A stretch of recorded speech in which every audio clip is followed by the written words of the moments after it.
ताईसाहेब ओटी.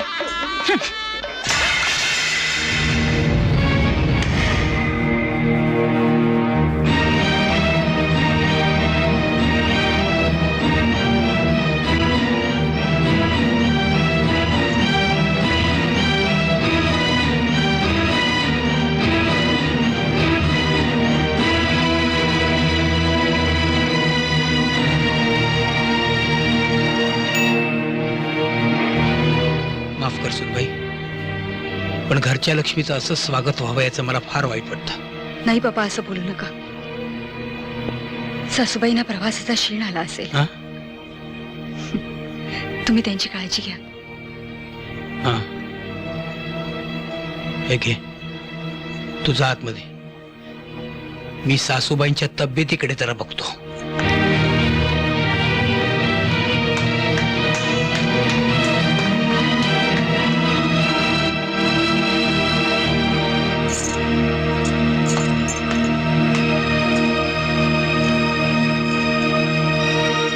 आज जे तुम्ही काही केलं ते चांगलं केलं नाहीत.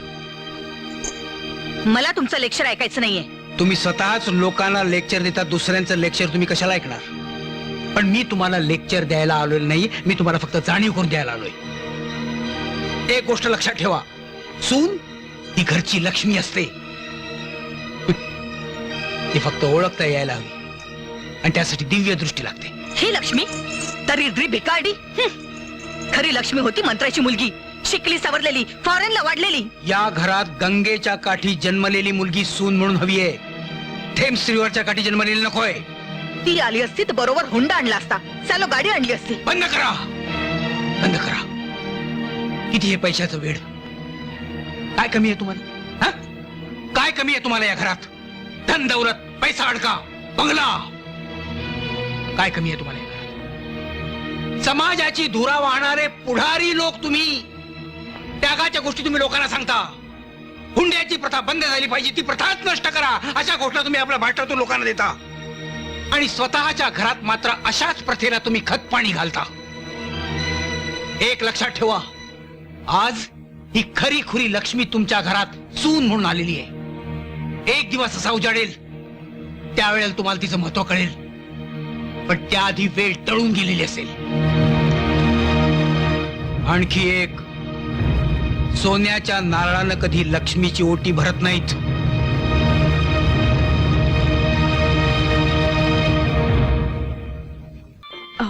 हो, पण महिन्यातनं एकदा तरी फोन करत जा. करीन हा बेटा.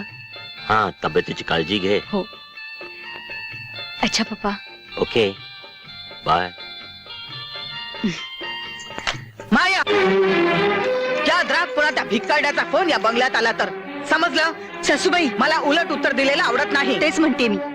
माझ्या वडिलांना अपशब्द बोललेलं मलाही आवडत नाही. एकदा नाही, हजारदा म्हणेन. त्या भिकारड्याला भिकारडाच म्हणेन. तो काही कुबेर लागून गेलाय की त्याच्या पायावर मी लोटांगण घालू? सासूबाई, हे बघ, मला उलट उत्तर दिलेलं आवडत नाही. खबरदार, यापुढे मला कधीही उत्तर द्यायचं नाही, नाहीतर त्याचे परिणाम अतिशय वाईट होतील. समजलं?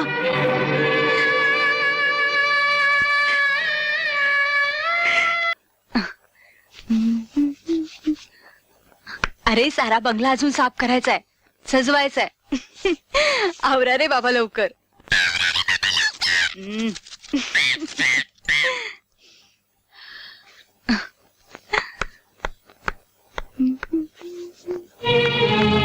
अरे वा, पैसे थकल्यात वाटतं.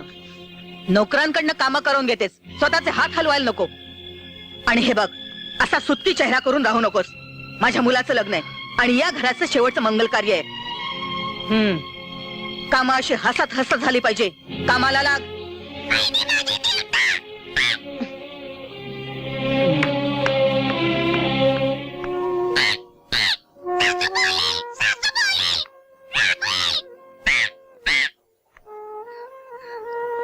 आई किती बोलली तरी आपण आईवर रागवतो. सासूबाई आईसारख्याच आहेत मला.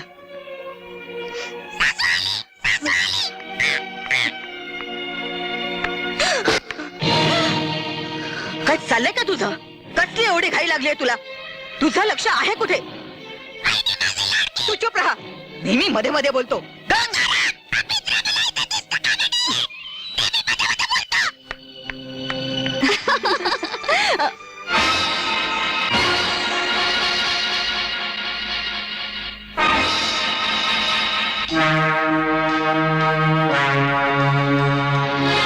पुरे झालं नाटक. ही साडी तुझ्या अंगावर कशी? मी दिली तिला घडी मोडायला. तू लाग देशील, पण हिला नेसायला लाज वाटायला नको. बाप जन्मी स्वप्नात तरी अशी साडी पाहिली होतीस का? ही साडी नेसायचं धाडस तुला झालंच कसं? अहो पण मी खरंच सांगते, मी दिली तिला नेसायला. तू गप्प बस. ही साडी पुन्हा तुझ्या अंगावर दिसता कामा नाही. आणि तू आत्ताच्या आत्ता ही साडी काढ. मी बाहेर उभी आहे, मला ती आणून दे.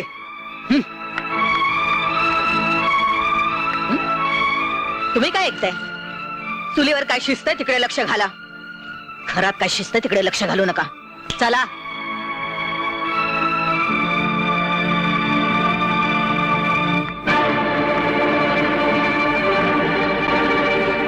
सासूबाई, चूक झाली माझी.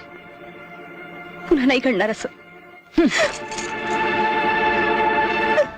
अरे थांब रे बाबा किरण. अरे किरण बाबा. गंगाराम, आण ते इकडे फुगे. तुम्ही खेळणार वय? किरण, तुला फुगे हवेत ना? घे. मी नाही घेणार, मला नको ते फुगे. अरे असं काय करतोस? मी तुला खाऊ देते, मग आपण फिरायला जाऊया. मला काहीच नको. किरण,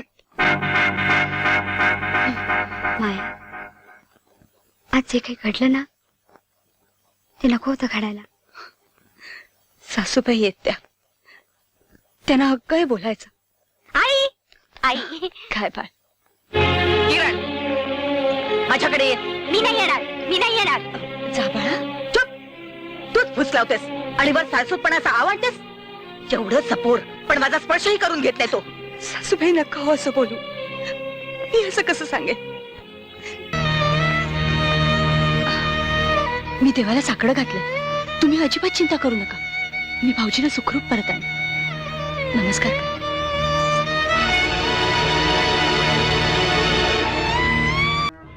एवढी वर्ष झाली लग्नाला, वाटलं होतं एवढ्या वर्षात कधी ना कधी तुमचा नाच सुटेल, पण हल्ली तुमचे नेहमीच झालंय. बस झाली का तुझी बडबड? मोठं साधू संतांचं घराणं आहे की नाही तुमचं? हा, दळभद्री मेली. माझ्या पोराला श्रीमंतांच्या किती चांगल्या चांगल्या मुली सांगून आल्या होत्या, पण यांचा तो जीवलक मित्र मन्या, तो तडबडला मेला मध्येच. म्हणाला पैसा कशाला बघता, घराणं चांगलं पाहिजे. दळभद्री घराणं मेलं. आणि हे बघ, तो काय रस्त्यावरच्या लोकांबरोबर दारू प्याला नाही. चांगल्या साहेबानं पार्टी दिली त्याला, साहेबानं. आणि साहेब म्हणजे काय आलतू फालतू माणूस नाही. आणि कधीतरी दारू प्याला तर तुझ्या बापाचं काय गेलं ग? काय तुझ्या भावानं पैसे पुरवले नाही त्याला? चंद्रकांत, चल बाबा चल, तू जरा आतमध्ये जाऊन पड. किती थकलायस रे बाबा. चल चल चल ये. चल रे बाबा. हो हो. आता एवढं मोठं ऑपरेशन करायचं म्हणजे बराच खर्च येणार. जळलं मेलं संकट मोचन स्तोत्र, एवढे पैसे कुठून आणू? आणि पैसे काही झाडाला लागतात? मेली मरू दे तिकडे. तेवढ्या पैशात मी माझ्या पोराचं दुसरं लग्न लावून दे. सुधाकरने डॉक्टरला ताबडतोब ऑपरेशन करायला सांगितलं. मोठ्या तालेवर लागून गेलाय ना ऑपरेशन कर म्हणून सांगायला. हे बघा, त्याला म्हणावं हॉस्पिटलचा सगळा खर्च तूच कर. अहो नाहीतर काय, मागे माझं मिसकॅरेज झालं होतं ना, तेव्हा हॉस्पिटलचा सगळा खर्च माझ्या डॅडीने दिला होता. खरे खरे. डॉक्टरांना 1000 रुपये वेगळे दिले. शिवाय नर्सेस आया यांना 100 रुपये बक्षीस दिले. हो की नाही? हो हो, माहिती आहे तुझ्या माहेरचं कौतुक. आता एवढा सगळा खर्च सुधाकरला करायला सांगायचं म्हणजे आपण काही. ते मला काही माहिती नाही. हो, सांगून ठेवते तुम्हाला, तिच्यासाठी एक दमडा सुद्धा खर्च करणार नाही मी. दळभद्री मेली. तू काय इथे बसलीस? चल निघ. घरची कामं कोण करणार? पोरांना जेवायला घाल जा. चल जा. आई, मी इथेच थांबते ना यांच्याजवळ. आम्ही आहोत ना. हा, तुझा तो नवरा लागतो. हा, आणि आमचा कोणी नाही. नाटकी मेली. चल निघ. आय ग,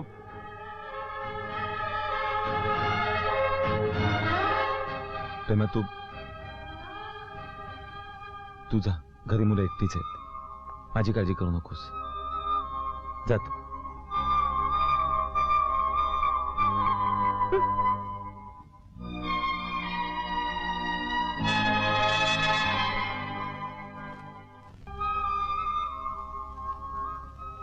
पाच वाजायला आले. मी उठवू का? चहा आणलाय तो देते. कशाला उठवू का? डॉक्टरनी त्याला झोपेचे इंजेक्शन दिले. रात्रभर खोकून खोकून हैराण झालाय बिचारा. झोपू दे त्याला. बराच वेळ झोपलेत. हो तर चहा पिऊन झोपू दे पुन्हा. अगं भवानी, एवढा उमाळा आला होय तुला? हा, अगं खोकून खोकून रात्रभर पोरग हैराण झालंय माझं. आईचा जीव कसा राहणार? तू इथे बसून काय करणार आहेस? चल निघ. बिलाची काहीतरी व्यवस्था करायला पाहिजे. 8-10 हजार बिल येणार आहे असं सांगितलंय डॉक्टरांनी. 3-4 हजार आहेत घरात. जा, 4-5 हजार तुझ्या भावाकडनं घेऊन ये.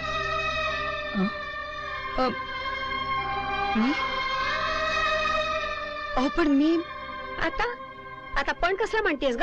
हा, काही धाड भरली नाही तुझ्या भावाला? जन्मात मिळवण्यासाठी एवढं तरी करा म्हणावं. जा, निघा.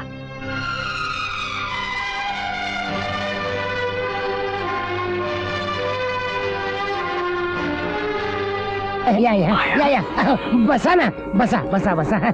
अरे वा, 9वारी साडी 96 कुळी ना आम बरोबर. बसा ना, बसा बसा.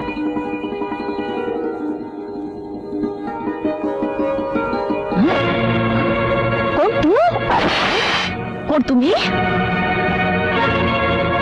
काय हो, हीच का तुमची साधी आणि सालस मुलगी? असं काय बोलताय तुम्ही? तुमचा काय तर गैरसमज झालेला दिसतोय. गैरसमज नाही, जो व्हायला पाहिजे तोच समज झालाय माझा.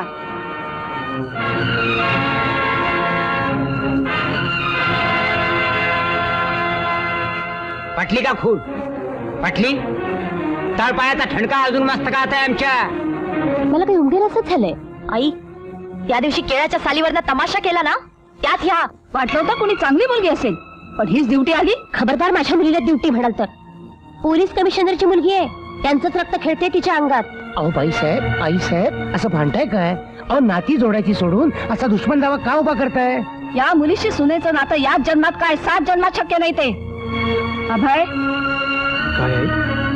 नाहीतरी तुझ्या मनात नव्हतंच. तुझं कुठल्या तरी मुलीवर प्रेम आहे म्हणून मीच चिडले होते. पण आता मीच तुला सांगते, ती जी कोण मुलगी असेल तिलाच मी सून म्हणून करून घेईन. हिच्या परीस जगातली मला कुठलीही मुलगी सून म्हणून चालेल. अभय, अरे तू गप्प का? कोण आहे ती मुलगी? मी सांगते, मीच ती मुलगी. अभय, अरे काय ऐकते मी हे? प्राण गेला तर या मुलीशी मी तुला लग्न करू देणार नाही. अभय, भिवू नका. सांगा त्यांना, म्हणावं कुणाचाही प्राण गेला तरी चालेल, पण तुम्ही माझ्याशीच लग्न करणार. माझ्या घरात येऊन माझ्याच प्राणावर उठते सोय का केसोडे? चालते हो इथून. इथं कुणीच अडले खेटर नाही तर काय. चल ग माया. माया, अभय,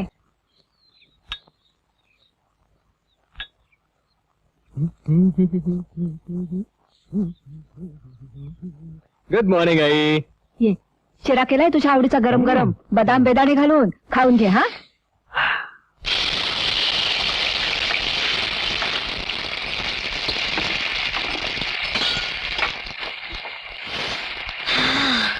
बदाम घालून. वावी, हे घ्या तुमच्या आवडीचं ऑमलेट. काही करायच्या आधी मला विचारायचं की नाही? त्याच्या आवडीनिवडी मला ठाऊक की तुला? मला सुद्धा माहितीये, त्यांना ऑमलेट फार आवडतं. काय हो, सांगा की तसं. Omelette omelette. काय? नाही शिरा शिरा. नाही नाही काय शिरा काय ऑमलेट. ऑमलेट काय? थांब, आधी सुरुवात कर आणि शिरा संपव. शिरा. स्वीट डिश नंतर, आधी ऑमलेट, आधी शिरा. ते काही नाही, आधी ऑमलेट, आधी शिरा. ऑमलेट म्हटलं ना, ऑमलेट. थांबा, मी दोन्ही एकदम खातो, पण तुम्ही दोघी भांडू नका.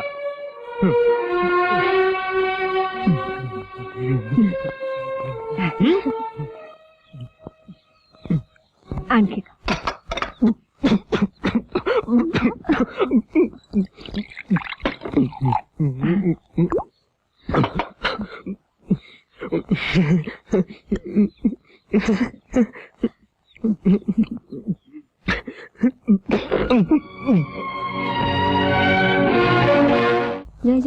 पंढरीशा रुक्मिणीवरा आदिपुरुषा पुंडरीक वरदा पुंडरीकाक्षा सर्व साक्षी जाणता. भाड्याच्या पावत्या दिल्यात हा सगळ्या. परस्पर भाडं वसूल केलंय तुझ्या बायकोनं आणि दोघांच्या नावावर बँकेत टाकलाय म्हणून तोऱ्यात सांगते. तिला सांग मुकाट्यानं वसूल केलेलं भाडं आईच्या स्वाधीन कर म्हणून. देणार नाही. मी काही चोरी केलेली नाहीये. माझा सुद्धा हक्क आहे म्हटलं. सांगावं त्यांना तसं. एक वेळ चोरी परवडली पण भाडे करून ना फितवायला निघाली तुझी बायको. त्याचं काय? मला कायद्याची धमकी देतात तुमच्या मातोश्री. त्याचं काय? तू तरी समजा तुला घे ना जरा. घेतलं असतं हो पण तुमच्या या मातोश्रींना अजून शेव येईल ना मला दडपायला. म्हातारी मेल्याचं दुःख नाही पण काळ सोकावतो. बघ बघ बघ बघ म्हणे म्हातारी मेल्याचं दुःख नाही. मी मेले म्हणजे हिला अन्नदाच्या उकळ्या फुटतील. आई तशी म्हण असते. म्हणीचा शब्दशः अर्थ घ्यायचा नसतो. किती कचकच कचकच करताय. निदान मी 2 घास खाईपर्यंत तरी गप्प बसा. मी गप्प बसत नाही मग मी कशाला गप्प बसू. हे बघ काळ्याच्या शापाला गाय नाही मरत. मी कावळा काय आणि तुम्ही कोण? घुबड. काय तोंड काय तोंड काय तोंड. काय थोबाड काय थोबाड काय थोबाड. घशाखाली एक घास देखील उतरू देत नाही. शिमगा उद्या आहे आणि आमच्या घरात 12 महिने 11 काळ शिमगा. आई आई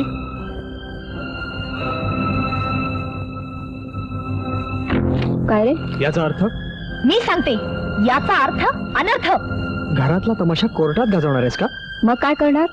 तू मुळे तुझ्या बायकोच्या मुठीतून बाहेर यायला तयारच नाहीस. आता मात्र हद्दच झाली.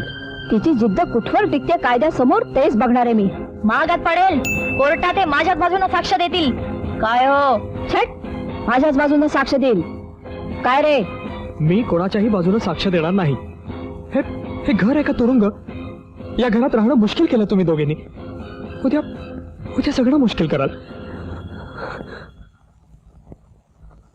महामाया कुठची? पण मी देखील काही कमी नाही म्हणावं. माझ्याशी गाठ आहे.